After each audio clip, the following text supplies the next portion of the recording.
अभी आप भोजन के बारे में सुन रहे थे। भोजन किन भावों से बना, किस धन से बना, किसने बनाया, ये आप सुनेंगे भी और सुन भी रहे हो।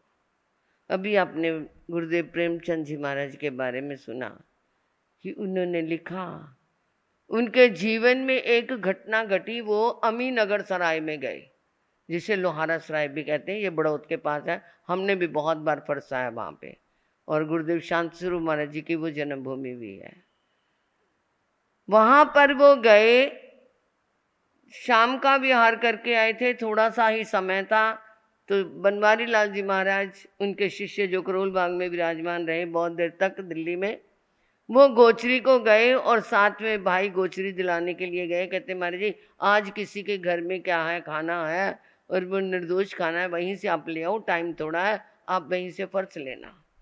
वहाँ से आहार लेकर के आ गए, आहार ले आए, संतों ने आहार किया। शाम का समय प्रतिक्रमण का हो गया, प्रतिक्रमण हुआ और बनवारी लाल जी महाराज प्रतिक्रमण के बाद पश्चखान लेने के लिए आए। जब सभी संत लेते हैं, उन्होंने लिया, वंदन करने लगे तो वो रोने लगे।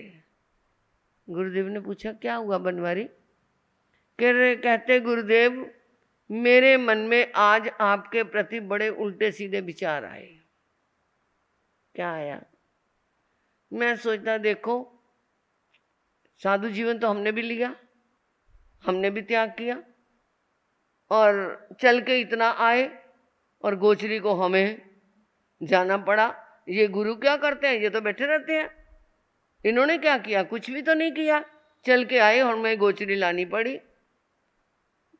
तो मेरे मन में ऐसे विचार आए। वो कहते तुम्हारे मन में आए तो बनवारी सुनो, मेरे मन में भी आए कि देखो ये विहार करके ये भी आए और मैं भी आया, मैंने भी त्याग किया, मैं बड़ा बन गया। इसका मेरा क्या कसूर है कि मैंने पहले दीक्षा ले ली और मैं बड़ा बन गया?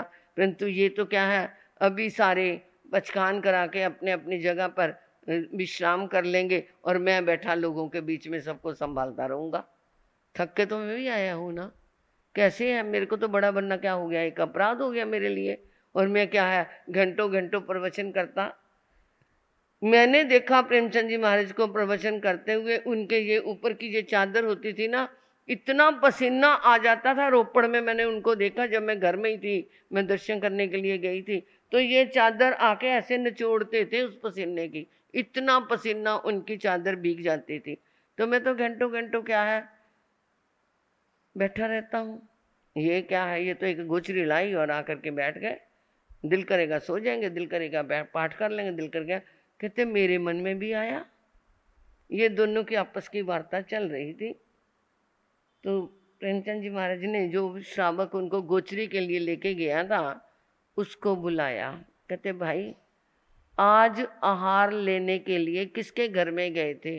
गुरुदेव वो यहाँ का अपना अच्छा धनाढ़ व्यक्ति है, उसका काम क्या है? कहते उसका काम चमड़ा बेचना है। कहते फिर ये किसी का दोष नहीं।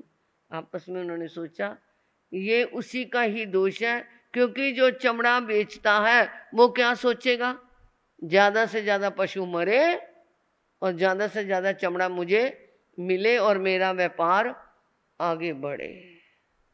ये उसकी स्वार्थ प्रवृत्ति ने जो कमाया हुआ धन था उससे वो भोजन बना, और उस भोजन ने हमारे अंदर जाकर ये ऐसी स्वार्थ प्रवृत्ति के क्या पैदा कर दिए, विचार पैदा कर दिए, जिसके कारण आज तेरे मन में मेरे लिए और मेरे मन में तेरे लिए ऐसे भाव आए हैं। इसलिए भोजन तभी तो कहा है कि जैसा खाए अन्न वैसा होवे मन।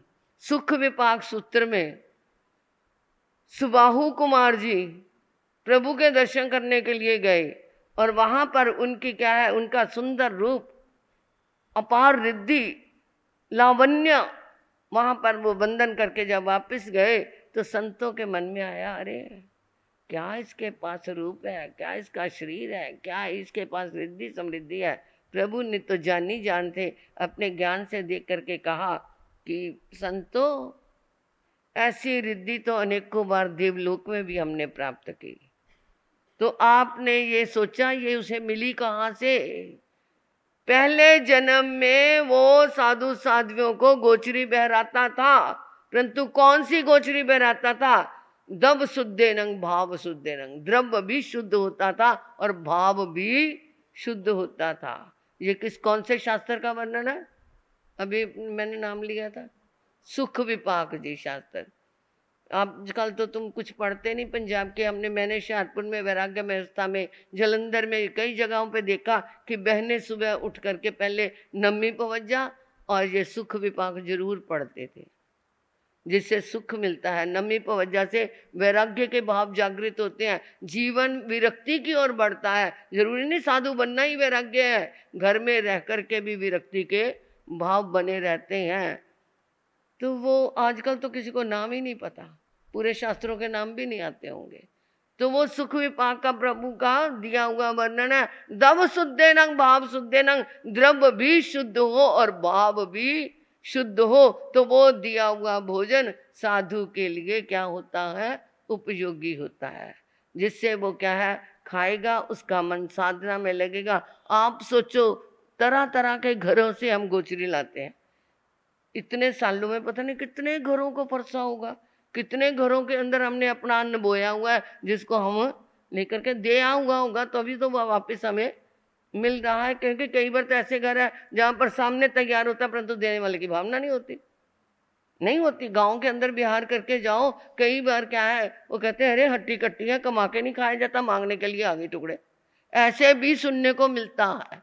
ये हमारी अंतराई है, उसकी दान अंतराई है और हमारी लाभ अंतराई है। हमारे को वो लाभ नहीं मिलना। पता नहीं कितने घरों का हमने आहार पानी किया होगा, और इतने लोगों के आहार पानी किए हुए, इतने घरों के किए हुए, किसी का किसी तरह के विचारों का, किसी का किस तरह का आहार, और उसको खा करके पचा करके मन को साधना में लगाना, ये बहुत बड़ी बात है। इतने तरह का आहार करके, इतने तरह तरह के विचारों का, तरह तरह के भोजन का करके, और फिर उसे अपनी साधना में अपने मन को एकाग्र करके रखना, ये भी एक बहुत बड़ी साधु की साधना है। कभी सोचा है आपने तो बहरा दिया, परंतु कहाँ से आया वो, पैदा कहाँ से हुआ, खरीद के कौन लाया, बनाया किसने, खिलाया किसने? आहार लाने वाले के भी भाव हो सकते हैं। कई बार शिष्य कहेगा ले मैं ही जाऊं गोचरी को, और गोचरी लेने के लिए गए और वहां पर नहीं मिली, ले इतनी दूर लेके भी गए और हमें दी भी नहीं, मिली भी नहीं, ध्यान नहीं रख सकते। वो भी विचारों में विकृति आती है। वो कहते हैं गोचरी लाते हुए कर्म का बंधन भी हो जाता है और गोचरी लाते हुए कर्म की निर्जरा भी हो जाती है। वो ये जहाँ नहीं मिली कोई बात नहीं, इनकी क्या है दान अंतराय थी, मेरी लाभ अंतराय थी, नहीं मिली तो कोई बात नहीं, और आकर के पैर पटकते हुए आए, कहेंगे इतने दूर गए कुछ मिला तो है नहीं, ऐसे भेज देते हो आप, वहां पर जाया वहां पर जाया। तो उस समय उसने कितने कर्मों का बंध किया। गोचरी को गए किसी के घर में जाकर के, और उसने ऊपर से अपमान युक्त वचन बोल दिए। साधु उसको भी सहन कर लेता है, क्योंकि जिसके पास जो था उसने दे दिया, उसके पास वही था उसने वो दे दिया, और जिसके पास अच्छा था उसने अच्छा दे दिया। उस समय संभाव की साधना से भी कर्मों की क्या होती है, निर्जरा होती है। ये एक बार नहीं हजारों बार होता है। जरा सा क्या है बिगड़ती किसी और से और गुस्सा संतों के ऊपर उठा करके बोल देते हैं, तो ये किसका बंधन हुआ, कर्मों का बंधन।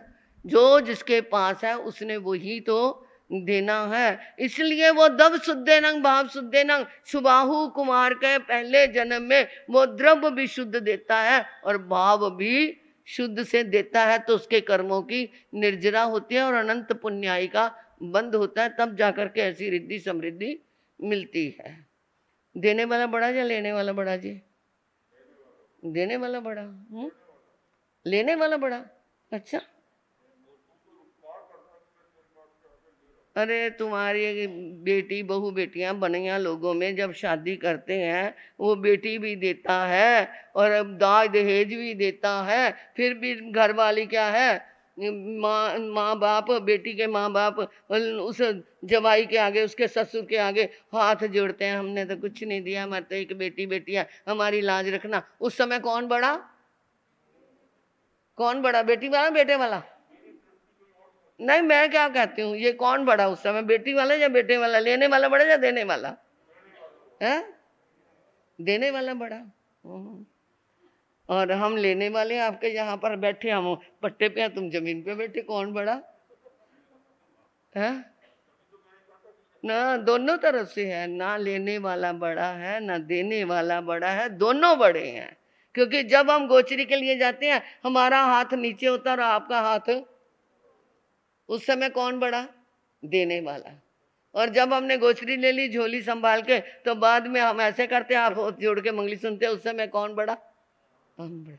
तो इसलिए द्रव्य भी शुद्ध हो और भाव भी शुद्ध हो, तब जाकर के वो बड़ा गिना जाता है। आज तो विषय कुछ और था, चल पड़ा ये, इसने भोजन पे बोला, मेरे मन में भी आ गया, चलो यही बोल देते हैं। तो कल को वो कैसे होगा कि श्री कुमार शर्मन जी का वर्णन आएगा कि उधर प्रभु महावीर गौतम स्वामी की जिज्ञासा को शांत कर रहे हैं कि ये सूर्याभ नामक देवता ने पहले जन्म में क्या किया जिससे उसको इतनी रिद्धि समृद्धि और इतना बड़ा ये देव बना।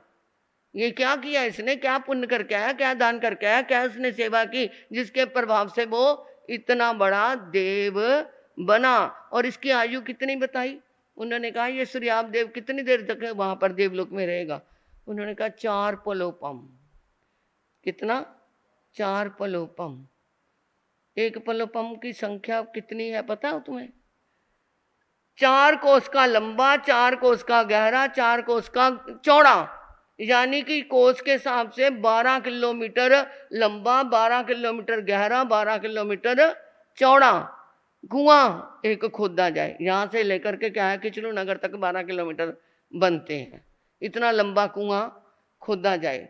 और उस कुएं के अंदर युगलियों के बाल, जो ऋषभ देव भगवान के समय में युगली बहन भाई इकट्ठे जन्म लेते थे, उनके बाल इतने पतले होते कि हमारे सिर का एक बाल और उनके 790 बाल बन जाए, इतने पतले होते। हमारे बाल ही पहले पतला, हम तो पतला ही समझते हैं ना उसे, परंतु उनके 790 बाल हो जाते हैं इसकी मोटाई के सामने।